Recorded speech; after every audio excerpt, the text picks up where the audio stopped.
Hola chicos, ¿cómo están? Bueno, hoy vamos a ver la segunda parte de la clase de hombro.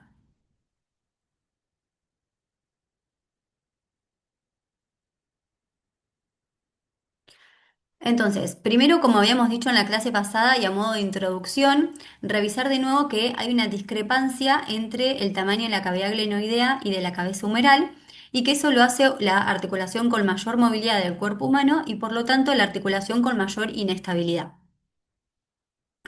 Dentro del hombro encontramos estabilizadores estáticos y estabilizadores dinámicos. Dentro de los estáticos encontramos el complejo cápsulo labral, los ligamentos glenohumerales, dentro de los cuales el más importante es el glenohumeral inferior, la congruencia articular y factores físico-químicos. Y dentro de lo que son estabilizadores dinámicos tenemos los tendones que van a componer el manguito rotador, el tendón de la porción larga del bíceps y los músculos de la cintura escapular. Bueno, como ya habíamos dicho también en la clase pasada, tenemos la existencia del labrum, que es un fibrocartílago, que es esto que se ve en forma triangular, ¿sí? Bien hipointenso, que lo que va a hacer es aumentar la circunferencia y la profundidad, va a aumentar el área de superficie de contacto y aumenta la estabilidad rotacional. La cápsula articular se va a originar en la cavidad glenoidea y se va a insertar en el periósteo del cuello anatómico humeral y hay tres tipos dependiendo de su inserción. El tipo uno, que es el que se va a insertar justo en el rodete glenoideo, que sería este de acá. El tipo 2, que se inserta a menos de 1 centímetro al rodete. Y el tipo 3, que se va a insertar a más de 1 centímetro. Y los pacientes que tienen la cápsula articular tipo 3 son los pacientes que tienen mayor predisposición a generar una inestabilidad. Bueno, los grados de inestabilidad glenumeral, perdón, la inestabilidad glenumeral son síntomas secundarios al deslizamiento de la cabeza humeral fuera de la cavidad glenoidea durante los movimientos del brazo. Y se pueden dividir de acuerdo a la dirección en anterior, posterior, inferior o multidireccional. Según la causa puede ser traumático o atraumático. Según el grado puede estar luxado o subluxado y según la frecuencia puede ser aislado o recidivante. Lo más frecuente de todo es que sea anterior y traumática. Bueno, como métodos de estudios encontramos que la radiografía es el primer estudio en el episodio agudo y sirve tanto para el pre y postreducción, ¿sí? Esto es re importante y es muy importante en todo lo que es musculoesquelético hacer radiografía, ¿sí? Ya sea de cualquier parte del cuerpo para poder hacer un seguimiento y si llega a tener alguna lesión es mucho más fácil poder controlarlo con una radiografía que con una resonancia o con una tomografía en un futuro. La tomografía, que es cuando no se puede reducir o cuando hay una sospecha de una lesión ósea que no se ve por radiografía. La resonancia para la visualización de estructuras tendinosas y ligamentarias. Y la artrorresonancia, que es luego de haber pasado el episodio agudo y también para todo lo que es la valoración del labrum. Entonces, estas siglas que encontramos acá son acrónimos que se utilizan según el mecanismo lesional y el tratamiento de cada tipo de inestabilidad, ¿sí? Entonces, con esta sigla TUPS, lo que quiere decir es una inestabilidad glenumeral traumática y unidireccional que suele presentarse la lesión de Bankart y que el tratamiento es quirúrgico. Con la sigla AMBRI lo que encontramos es una inestabilidad que es atraumática y multidireccional, que suele ser bilateral y que el tratamiento inicial es rehabilitador y si fracasa el tratamiento, sí es quirúrgico y la operación quirúrgica consiste en una plicatura capsular inferior y multidireccional, que generalmente es bilateral y se da en mujeres jóvenes con una laxitud generalizada. Entonces, vamos a empezar a hablar un poco de lo que es la inestabilidad anterior. La inestabilidad anterior se caracteriza, o sea, primero tenemos este gráfico acá, ¿no? Esto es como tiene que ser normalmente, tenemos la cavidad glenoidea con la cabeza humeral, luego cuando hay una inestabilidad anterior, lo que sucede es que la cabeza humeral rota así y se desplaza hacia anterior, entonces lo que hace es generar una lesión en el labrum anteroinferior, y eso es muy importante que lo recuerden, y eso se va a conocer como lesión de Bankart, y cuando el labrum va a chocar contra la cabeza humeral, lo hace en el margen póstero superior de la cabeza humeral y eso es lo que se conoce como lesión de Hill-Sachs, ¿sí? Entonces, estos dos nombres, Bankart y Hill-Sachs, es muy importante que lo recuerden a la hora de hablar de una inestabilidad anterior. Y ahora lo voy a ir explicando mejor. Entonces, tenemos que la inestabilidad anterior es el 90% de las inestabilidades del hombro y que lo que sucede es que hay una lesión traumática del complejo labrum, ligamento glenohumeral inferior. Y este cuadro en verde es lo más importante de todo lo que es la inestabilidad anterior. Lo que hay es una rotura del labrum que es el labrum anteroinferior. Hay una lesión del ligamento glenohumeral inferior, existe la lesión de Hill-Sachs y puede o no existir un Bankart óseo, ¿sí? Entonces, ahora voy a ir explicando cada uno de estos ítems. Bueno, la lesión de Bankart, lo que tenemos es que hay una luxación anteroinferior de la cabeza humeral que lo que va a hacer es dañar el borde anteroinferior de la glena, ¿sí? Voy a explicarles este dibujo que por ahí para que lo entiendan mejor. ¿Se acuerdan que la clase pasada vimos la figura del labrum, ¿sí? Que yo les dije que tenía como forma de pera y que yo le di en una hora 12, en una hora 6, en una hora 3 y en una hora 9. Lo que está marcado con rojo es lo que indica la porción anteroinferior, ¿sí? Entonces se da entre la hora 3 y la hora 6. Eso es importante que lo recuerden. Generalmente se da en pacientes jóvenes y eh, el labrum puede estar afectado solamente lo que es el labrum o puede también generar una fractura por abulsión del margen óseo, ¿sí? Cuando ya se afecta la estructura óseo, se dice que es un Bankart óseo, ¿sí? Si solamente es el labrum, es Bankart. Bueno, y esto obviamente va a provocar inestabilidad y luxaciones recurrentes. Entonces, usted lo que se tiene que acordar de inestabilidad anterior es que afecta al labrum anterior-inferior. Entonces, acá vemos cómo hay un Bankart. Acá vemos cómo hay un Bankart y acá vemos cómo hay un Bankart, ¿sí? Son todos ejemplos que después vamos a ir viendo en la clase, pero lo normal es que no esté esta línea blanca acá, ¿sí? Esto no tiene por qué estar despegado y esto no tiene por qué estar así, ¿sí? Fíjense cómo el labrum acá se ve negrito, bien pegado y acá está desprendido. Entonces, les voy a poner un par de esquemas como para que ustedes se vayan dando cuenta de esto. Sé que al principio puede ser difícil de entender, pero solo por lo menos aprenderse los nombres y ver lo que estamos viendo, ¿sí? Les voy a explicar este esquema. Lo que tenemos acá es el periósteo. Esto que está en amarillo es el periósteo, esto en naranja es el labrum y esto es el ligamento glenohumeral inferior, ¿sí? Entonces, lo que pasa en una lesión de Bankart es que hay una rotura, obviamente, de todo lo que es el labrum anterior inferior, pero lo que hay es un despegamiento del periósteo, ¿sí? El periósteo está roto. Entonces, una vez que nosotros entendemos la lesión de Bankart, hay muchas lesiones que se parecen, pero que no son lo mismo que el Bankart, ¿sí? Y por ejemplo, tenemos acá la lesión de Pertes, que también es una lesión del labrum anterior inferior, pero lo que pasa es que el periósteo está continuo, ¿sí? Fíjense acá como el periósteo está despegado, pero continuo. Fíjense que acá el periósteo está pegado. Acá está despegado, pero continuo.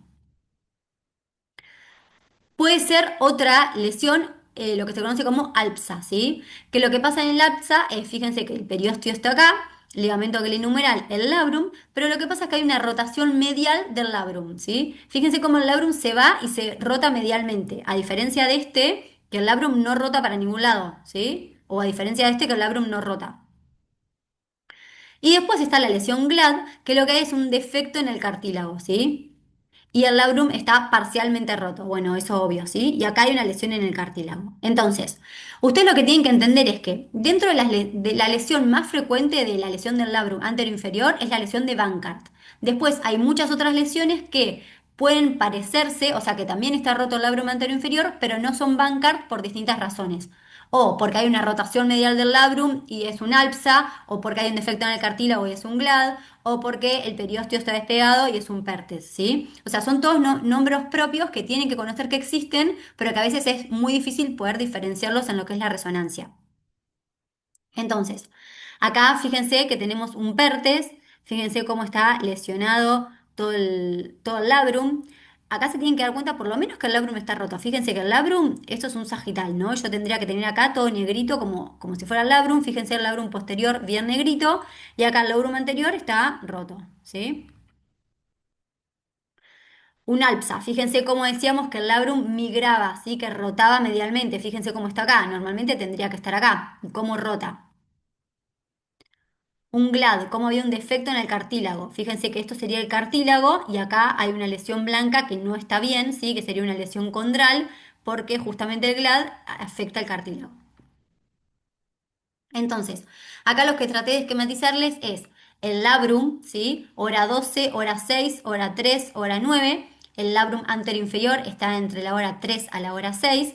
Lo más frecuente es que sea anterior y que se genere un Bankart.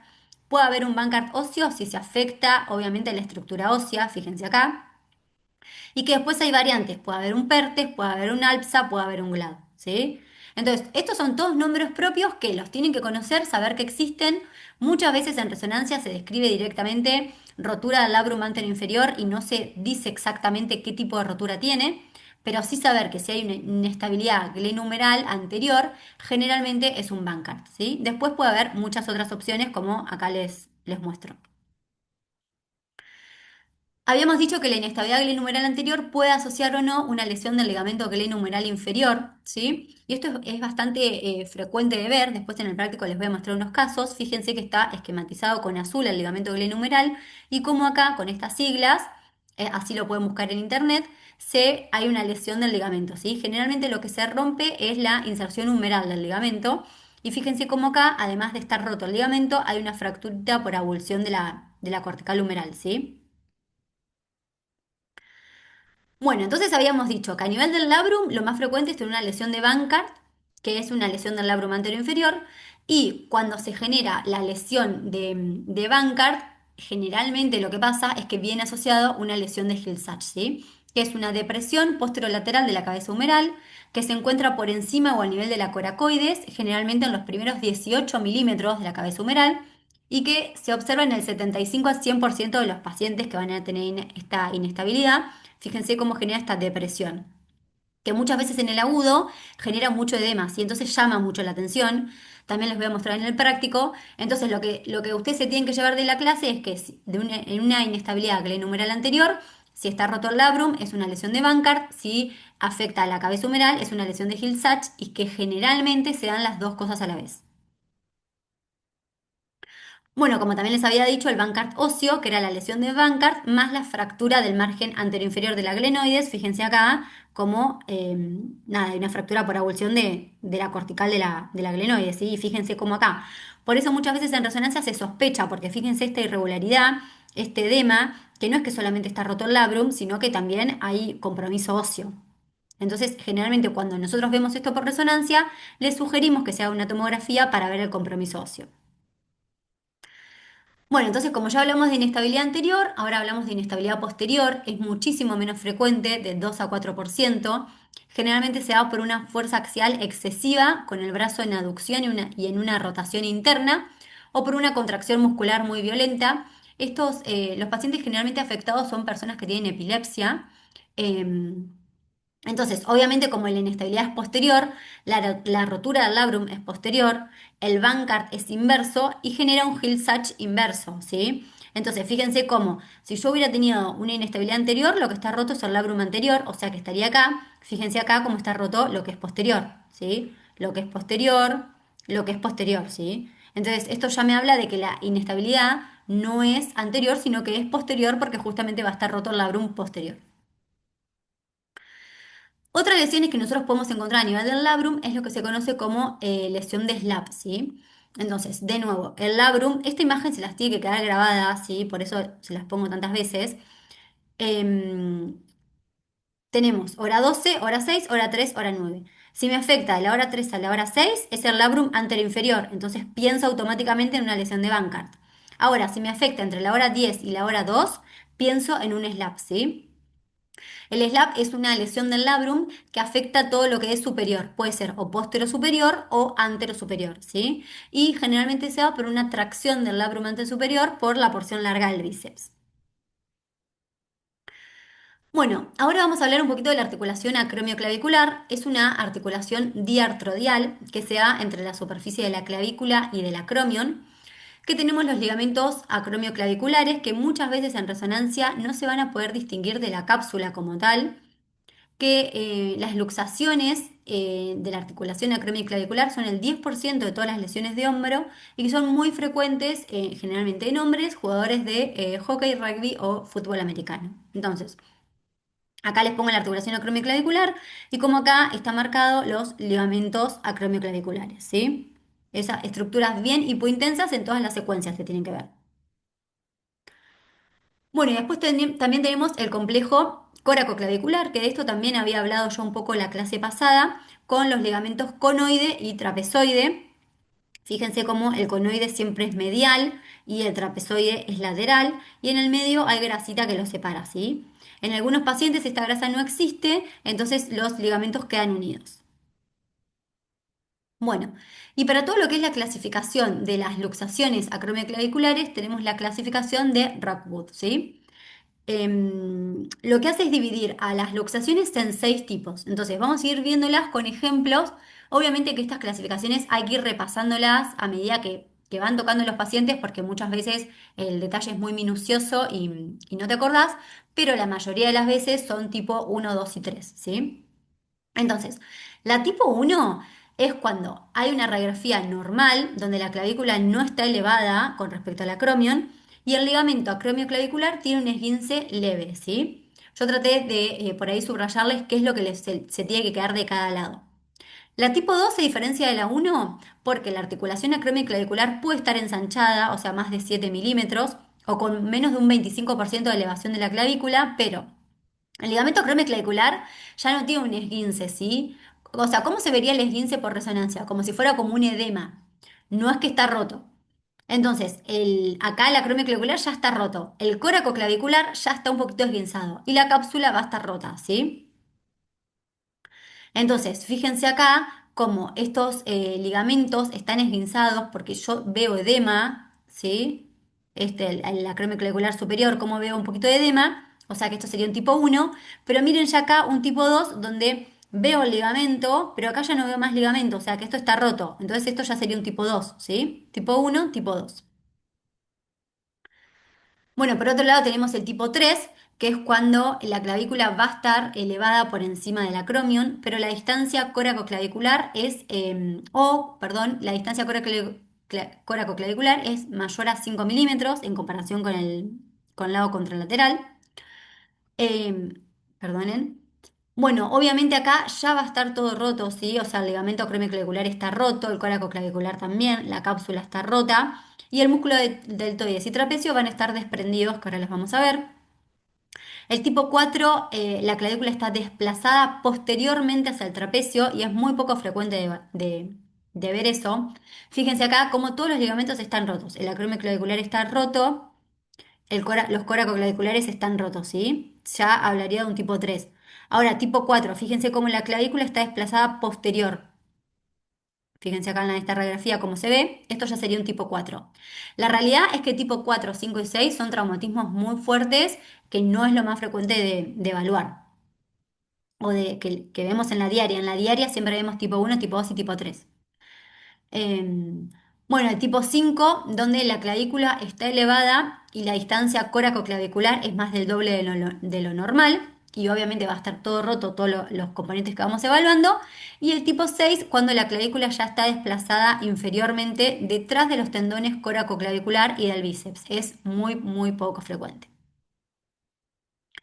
Bueno, acá les puse cómo hacer para evaluar. Fíjense que acá la distancia coroclavicular está muy conservada y fíjense acá la gran distancia y la gran diástasis acromioclavicular que existe, ¿sí? Entonces, esto es lo que hay que evaluar. Muchas veces la distancia es muy poco significativa y por eso se decide hacer un comparativo con los dos hombros como para ver bien cómo es la distancia de un lado comparada con la del otro lado. Bueno, otra patología que vamos a ver es la osteólisis clavicular distal. La osteólisis se define como la reabsorción inflamatoria postraumática y doloroso en el extremo distal de la clavícula, que primero se había descrito como una complicación después de un traumatismo agudo y ahora se sabe que es resultado de un uso excesivo de microtraumatismos repetitivos sobre la clavícula, que generalmente se encuentran en atletas en aquellas personas que hacen muchas actividades, por ejemplo, de presa anterior o muchas por encima de la cabeza, ¿sí? Muchas personas que hacen entrenamiento con pesas, y es mucho más común en hombres jóvenes. Así que fíjense acá cómo es muy representativo. Yo tengo la clavícula, el extremo distal de la clavícula, y cómo tengo tanto edema en el extremo distal de la clavícula y cómo lo tengo de este lado, en distintos planos, ¿no? Obviamente. Acá es clave ver bien el acromion. El acromion generalmente en la osteólisis clavicular distal no se afecta, ¿sí? Por eso hay muchas veces que la gente se lo confunde como si fueran cambios degenerativos entre la clavícula y el acromion. Pero si son cambios degenerativos, la patología va a estar tanto en el extremo distal de la clavícula como en el extremo del acromion. En este caso solamente va a afectar la clavícula, ¿sí? Bueno, y la última patología que vamos a evaluar es la capsulitis adhesiva, que yo ya la he hablado con varios de ustedes. Acá les puse un esquema representativo.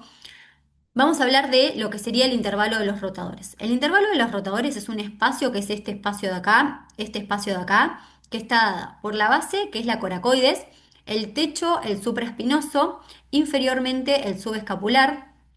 El contenido va a ser la porción larga del bíceps, el ligamento glenohumeral superior y el ligamento coracohumeral, ¿sí? Entonces, todas estas estructuras hay que tenerlas en cuenta cuando hablamos de una capsulitis adhesiva. La capsulitis adhesiva se la define como una condición que es de etiología incierta y que se caracteriza por una significativa restricción tanto a los movimientos pasivos como activos y que va a ocurrir en ausencia de una enfermedad intrínseca conocida. Entonces, muchos autores dijeron que podría tratarse de un proceso autoinmune, lo padece del 2 al 5% de la población general, tiene una edad media de presentación entre la quinta y la séptima década y un mayor predominio en las mujeres. Puede ser primaria o secundaria, si es primaria es idiopática y si es secundaria ocurre después de un evento claro, por ejemplo, un trauma. Y hay muchos factores de riesgo, como puede ser un traumatismo, como puede ser diabetes, como puede ser Parkinson, la inmovilización prolongada, enfermedades autoinmunes, infarto, ictus, bueno, millones de factores de riesgo. Lo más importante acá es que el diagnóstico es clínico, ¿sí? Y hay un dolor con la elevación del hombro, perdón, a menos de 135 grados. El dolor es muy progresivo, mal definido, de predominio nocturno y mayor a 4 semanas y obviamente limita a los movimientos. Y generalmente se le hace una resonancia o una ecografía para descartar otras causas de dolor de hombro, pero no para el diagnóstico, ¿sí? El diagnóstico de esto es muy clínico. Entonces, acá yo les puse a grandes rasgos qué es lo que se puede encontrar en una resonancia de capsulitis adhesiva.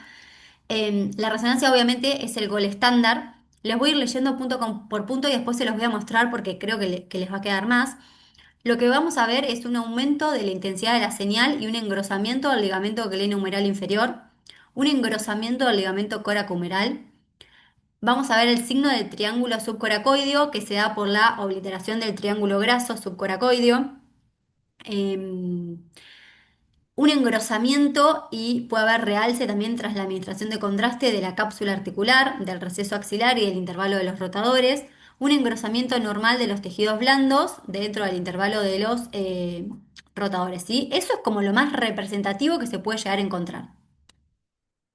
Entonces, lo que vemos nosotros es, fíjense cómo acá hay un edema en el receso axilar. Esto normalmente no debería estar, ¿sí? Fíjense cómo está mucho más blanco.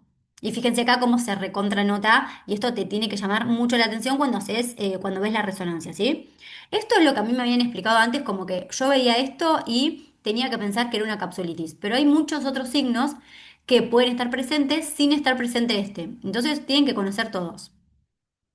Entonces, otro signo muy frecuente es el edema capsular, ¿sí? Lo pueden ver tanto en un corte axial como sagital, que se ve muy bien, y fíjense todo este edema rodeando la cápsula, ¿sí? El edema es tanto anterior como posterior. Por otro lado, hay edema en lo que es el intervalo de los rotadores, que es lo que les expliqué recién, ¿sí? Imagínense que es la coracoides, el supraespinoso, el subescapular, acá el tendón de la porción larga del bíceps, y acá fíjense cómo hay edema, ¿sí? Que este edema no debería estar. Y acá les puse, como para que ustedes se den cuenta, este sería el ligamento coracohumeral, ¿sí? Esto es una resonancia normal. Entonces, un ligamento coracohumeral que no está grueso, porque para ser grueso tiene que ser mayor a 3 a 4 milímetros. Y fíjense cómo hay grasa que separa, acá yo tengo el supraespinoso, el bíceps, el subescapular y cómo hay grasa acá que me está separando. Ahora, fíjense acá cómo tengo un tejido que se me superpone entre lo que es el supraespinoso y el subescapular, que no me deja ver bien, ¿sí? Entonces, esto es lo que se conoce como la obliteración de la grasa, ¿sí? Del intervalo de los rotadores. Y generalmente, una vez que encontramos esto, vuelvo a la imagen anterior, veo edema también, ¿sí? Entonces se me correlaciona el edema con la obliteración de la grasa. Esto es re frecuente de ver y a veces es el único hallazgo que vemos y en la resonancia se describe como, como una manifestación inicial de una capsulitis adhesiva, ¿sí? Pero al paciente le duele mucho el hombro y generalmente le hacemos la resonancia y no tiene nada de patología del manguito rotador, ¿sí? También otra cosa importante para que tengan en cuenta es que generalmente los pacientes que tienen capsulitis adhesiva no tienen aumento del líquido articular, ¿sí? Como un tip ahí que les puede llegar a servir. Bueno, nada, muchas gracias por escucharme. Si tienen alguna duda, obviamente me lo van preguntando y si no, la vemos en el práctico el martes. Les mando un beso, que tengan lindo día.